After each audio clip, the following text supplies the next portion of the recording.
Indore crime branch द्वारा कार्रवाई करते हुए प्रतिबंधित ई सिगरेट बेचने वाला एक आरोपी को 10 लाख रुपए की ई सिगरेट के साथ गिरफ्तार करने में पुलिस ने सफलता हासिल की है। पकड़ा गया आरोपी इंदौर शहर में पढ़ने वाले छात्र और नवयुवकों को नशे की लत लगाकर प्रतिबंधित ई सिगरेट की सप्लाई करता था। वहीं दरअसल इंदौर क्राइम ब्रांच को मुखबिर से सूचना मिली थी कि इंदौर के महारानी रोड पर कॉस्मेटिक मार्केट में एक व्यक्ति जो अपने गोडाउन से प्रतिबंधित ई सिगरेट खरीदने बेचने का व्यापार कर रहा है।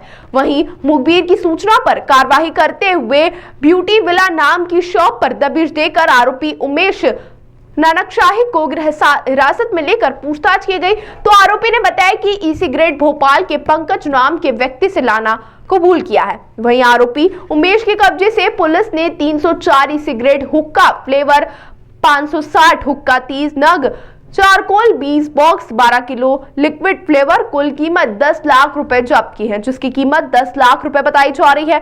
वहीं आरोपी उमेश द्वारा ऑनलाइन रैपिडो के माध्यम से छात्र और नौजवानों को सिगरेट की सप्लाई कर रहा था।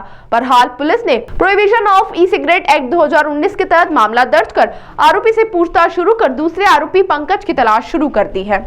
कॉस्मेटिक की दुकान है जिसको कि ब्यूटी विला के नाम से है कॉस्मेटिक की दुकान, और इसमें जो उमेश जो व्यक्ति है, उमेश नाम का एक व्यक्ति है, वो उसको चला रहा था और उसका गोदाम ऊपर ही था। उसमें कुछ कॉस्मेटिक्स रखी हुई थी। सूचना मिली थी क्राइम ब्रांच को मुखबिर के द्वारा कि उसमें कहीं ना कहीं ई सिगरेट है, तो उसमें तत्काल क्राइम ब्रांच के द्वारा इसको वेरीफाइड कराया गया और वेरीफाइड कराने के बाद वहाँ पर जब दबिश दी गई तो वहाँ पर पूरा जखीरा मिल गया है, जिसमें कि 304 ई सिगरेट मिली है और इसके अलावा 560 उसके फ्लेवर्स मिले हैं, 30 हुक्का जो हुक्का होता है जिसके द्वारा ये पीते, तो 30 हुक्का मिले हैं।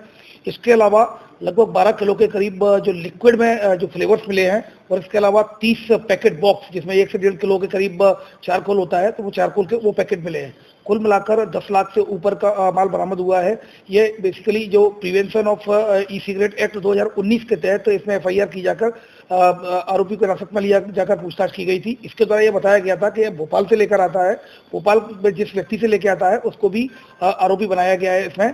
और इसमें जो सबसे जो इम्पोर्टेंट है, जो ये इससे पूछताछ की गई तो इसके द्वारा बताया गया व्हाट्सएप के द्वारा या ऑनलाइन के द्वारा उसको मैसेज आते हैं, उसके बाद वो रैपिडो से बुक करा के इसकी सप्लाई करता है।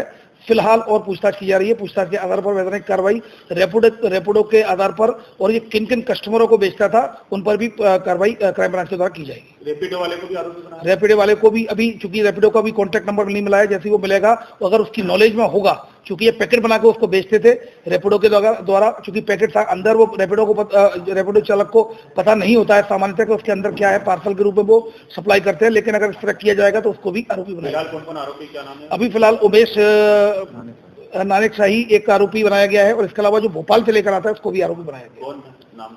पंकज, भोपाल में पंकज नाम का व्यक्ति है जिससे कि ये खरीद कर ला। यस, भंवरकुआ में जो जिसके खिलाफ कार्रवाई हुई है वही उसी से ही भोपाल से लेकर आना बताया है।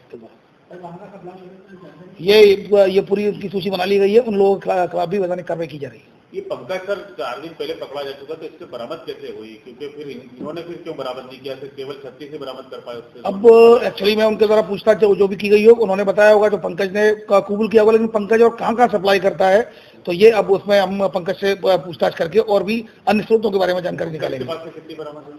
अभी पंकज हमें मिला नहीं है, क्योंकि अभी एक उमेश ही आरोपी अभी फिलहाल आरोपी के साथ, हाँ, आरोपी बनाया उसको।